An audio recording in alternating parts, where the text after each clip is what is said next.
Olá pessoal, sejam todos bem-vindos à nossa aula de metodologia de elaboração de trabalhos acadêmicos. Nessa aula eu vou explicar para vocês no que consiste basicamente um trabalho científico através de um exemplo prático. Dessa forma eu vou mostrar para vocês um trabalho científico real. Eu vou estar utilizando uma dissertação de mestrado que eu fiz na Universidade Federal de Uberlândia. Não é bem o que vocês vão fazer, o que mais se aproxima ao final do curso será um trabalho de conclusão de curso. Ao longo do curso vocês não vão fazer trabalhos tão complexos, mas pelo menos é uma boa ideia de uma estrutura de um trabalho científico. Então, eu vou apresentar para vocês esse caso prático, eu vou detalhando cada uma das etapas, cada uma das partes do trabalho, né? Os elementos pré-textuais, os elementos textuais e os elementos pós-textuais, para que vocês possam já ir se familiarizando com a importância da utilização correta das normas técnicas, as normas ABNT. Então, o que é um trabalho científico? De uma maneira muito resumida, isso são palavras minhas, é um documento utilizado para apresentar o resultado de uma pesquisa acadêmica. Então, na verdade, ao longo do curso, vocês vão ser solicitados a desenvolver uma série de pesquisas. Então, vamos tratar vocês como alunos pesquisadores. Só que o conhecimento que vocês vão gerar não vai sair da cabeça de vocês, claro. Vocês vão ter que buscar elementos, um conhecimento já desenvolvido por outros autores, por professores, por pesquisadores, que nós vamos chamar aqui então de fontes de pesquisa. Essas fontes de pesquisa serão artigos, livros, teses, dissertações e assim por diante, que vocês vão encontrar nas mais variadas formas e fontes. Então vocês vão pegar essas fontes de pesquisa, né, vão trabalhar esses conteúdos e vão desenvolver, gerar um novo conhecimento, de modo então que vocês vão apresentar. Então, o trabalho acadêmico, uma vez que ele esteja pronto, ele vai servir para mostrar esse resultado para alguém. Então, vocês vão utilizar fontes de terceiros. Então, de novo, vocês obrigatoriamente vão ter que usar o conhecimento já gerado por alguém. Só que, segundo as normas, vocês têm que citar quem são essas pessoas, qual foi o trabalho, qual a origem. E se por acaso você não fizer isso, você vai estar incorrendo em plágio, né? Que é a reprodução não autorizada de um dado conhecimento. É você pegar algo que alguém falou, que alguém escreveu e usar como sendo sua propriedade. E, com base nisso, você vai então gerar um novo conhecimento para avaliação ou divulgação. Então, tenham em mente que sempre que vocês desenvolverem um trabalho acadêmico, vocês vão estar gerando um documento que será lido por alguém. Seja para fins de avaliação, no caso os seus professores, por exemplo, ou então divulgação, se por acaso vocês vierem a publicar esse documento numa revista científica, num site, ou fazer uma apresentação para a comunidade acadêmica, vocês vão estar atuando então na parte da divulgação desse conhecimento.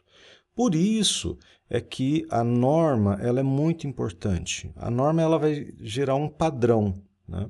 Então, você vai utilizar essa norma, seja para gerar os seus documentos, para que alguém leia, e também é importante vocês conhecerem a norma, porque vocês também vão ler documentos gerados por essa norma. Então, ao final, seja para consulta ou para geração de conhecimento, é extremamente importante que a norma ABNT esteja muito clara na cabeça de vocês. Então, ao longo dessa disciplina, a gente vai falar bastante sobre normas ABNT e, com certeza, ao longo do curso, uma série de professores vão pedir para que vocês desenvolvam os trabalhos de vocês utilizando também as normas ABNT. Então, essa é uma disciplina que irá prevalecer, né, ao longo de todo o curso de vocês. Então, um trabalho acadêmico, um trabalho científico, ele é dividido em três partes. Os elementos pré-textuais, os elementos textuais e os elementos pós-textuais. E na norma ABNT existe uma sequência para esses elementos. Nos pré-textuais, então, nós vamos ter a capa, a folha de rosto, folha de aprovação, caso seja um documento submetido à banca, dedicatória, agradecimentos. Já nos elementos textuais, como eu disse agora há pouco, é o desenvolvimento do seu trabalho em si, né? é toda a parte teórica, é toda a parte do referencial das fontes de terceiros que você está usando, da sua pesquisa, as conclusões que você chegou. E nos pós-textuais, então, você vai colocar as suas referências, caso tenha glossário, apêndices, anexos e por aí em diante. Então agora nós vamos utilizar o restante do tempo da aula para poder falar sobre um modelo que eu vou mostrar para vocês para dar uma noção do que realmente é um trabalho científico. E para isso nós vamos começar então pelos elementos pré-textuais, ok? Vocês podem notar então que foi utilizado um editor de texto, isso é um ponto importante ao longo da disciplina, além da parte teórica explicando os conceitos, a metodologia em si. Eu vou estar explicando para vocês como é que a gente faz isso utilizando um editor de texto. Então, nós vamos utilizar o Word como ferramenta de trabalho. Nesse documento, por exemplo, uma coisa que é importante, já falando da parte de metodologia, por exemplo, o documento ele vai ter uma margem específica, né? Então, isso vale para todo o documento, é uma formatação geral aí já do documento que você vai gerar. Então, aqui existe um espaçamento específico, 3322, né? Margem esquerda, superior, direita e inferior. E aqui a gente já começa, então, conhecendo os elementos pré-textuais. Então, eu vou reduzir aqui a tela só para a gente ver. Vocês podem notar aqui que existe uma capa, né? A capa ela vai conter o nome da instituição, o nome do aluno, o tema do trabalho, a cidade, o ano em que ele foi desenvolvido, né? Aqui tem a apresentação dizendo o que é aquele trabalho especificamente. Nesse caso é uma dissertação, mas pode ser um trabalho de conclusão de curso, pode ser apenas um trabalho para obtenção de notas parciais. E aqui continuamos pelos elementos pré-textuais. Veja só, aqui logo em seguida a gente tem um resumo do trabalho. Um resumo é uma versão resumida, basicamente você condensa o seu trabalho explicando, né, qual é o objetivo, quais métodos foram utilizados, quais conclusões foram atingidas. O abstract, que é uma coisa não obrigatória, nesse caso foi feito, que é basicamente o resumo escrito, né, traduzido para uma língua estrangeira, nesse caso aqui a língua inglesa. Isso é mais utilizado em trabalhos de dissertação de mestrado, tese de doutorado, ok? Como elementos pré-textuais também aqui, nós temos a dedicatória. Agora reparem uma coisa, né? Aqui é a dedicatória, nós temos o agradecimento e aqui nós temos uma citação. Aqui entra a parte da padronização, repare. A capa ela tem que ter um padrão. Então, aqui nas linhas iniciais, em letra maiúscula, tem que ter o nome da instituição, o nome do aluno. Mais ao centro, tá vendo que tem toda uma norma de espaçamento, onde cada elemento do seu trabalho deve ficar. Repare que aqui a formatação do resumo é diferente da formatação da dedicatória, que por sua vez já é diferente da sessão de agradecimentos, que por sua vez é diferente aqui da citação. Então, nós continuamos aqui. Esse trabalho especificamente, ele também nos elementos pré-textuais, eles indicam, por exemplo, uma lista de quadros, tabelas, ilustrações. Por quê? Porque no seu trabalho você vai fazer quadros apresentando informações, tabelas apresentando informações, ilustrações, basicamente figuras e fotos, e todos eles têm que ser referenciados nos elementos pré-textuais. Cada um deles terá um nome, você tem que indicar qual é a página em que cada uma daquelas figuras, desses elementos, onde é que eles estão contidos. Por quê? De novo, você está gerando um documento que alguém irá ler. Então, essa pessoa ela tem que localizar facilmente. Caso ela queira falar, poxa, onde que está aquela figura? Onde é que está uma dada ilustração? Então, ele vem aqui, por exemplo, figura 6, e está na página 41, por exemplo, né?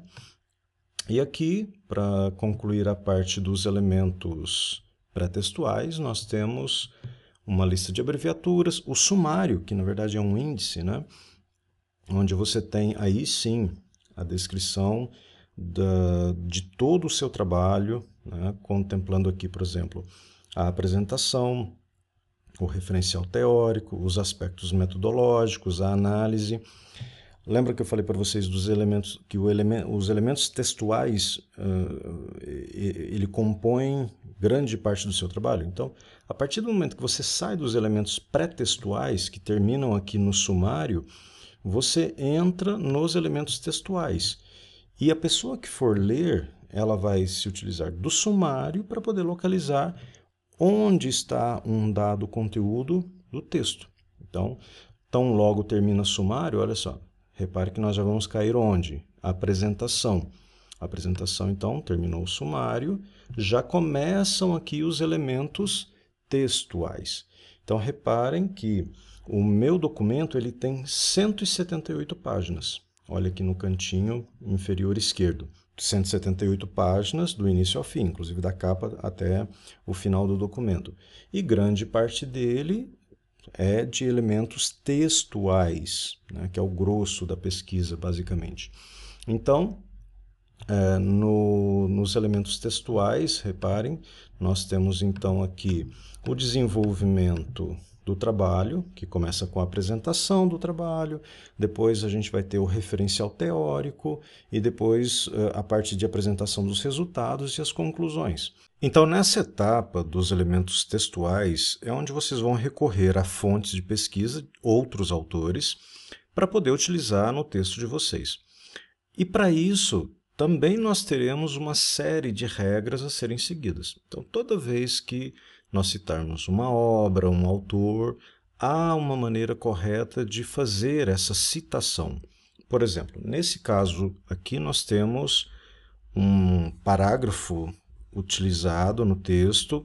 Reparem aqui, as organizações estão constantemente em movimento. Isso não foi escrito por mim.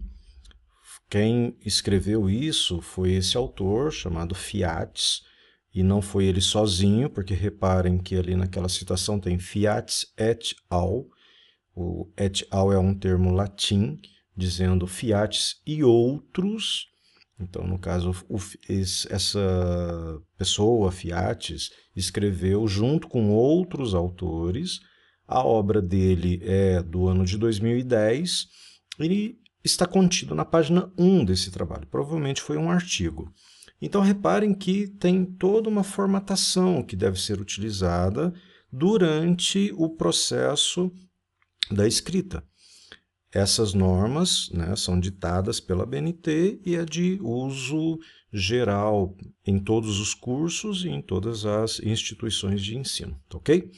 Então, aqui, se nós observarmos, nós temos a citação aqui do Fiates, e lá nos elementos pós-textuais, por exemplo, se nós formos lá, aqui nós estamos na página 13, se nós formos lá nos elementos pós-textuais, nas referências, com certeza nós vamos encontrar aqui, na letra F, a citação do Fiates. Olha só, ele escreveu esse artigo, então está aqui o primeiro nome dele, mas junto com ele nós temos mais 3 outros autores.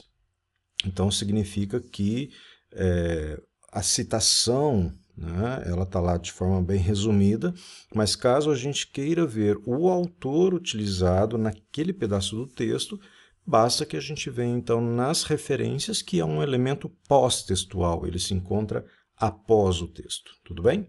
Então, retornando nos elementos textuais, o desenvolvimento do texto ele se dará utilizando palavras suas, palavras de outros autores. Mas as suas palavras, basicamente, elas serão para fazer um alinhamento do texto, para fazer uma costura entre a fala de um autor e outro. Então, repare que aqui, logo abaixo da citação do Fiates, nós temos a citação de outros autores, Erdmann e Moreira, já com um outro raciocínio, que nesse caso é um complemento do raciocínio anterior. Então, o trabalho científico é muito isso.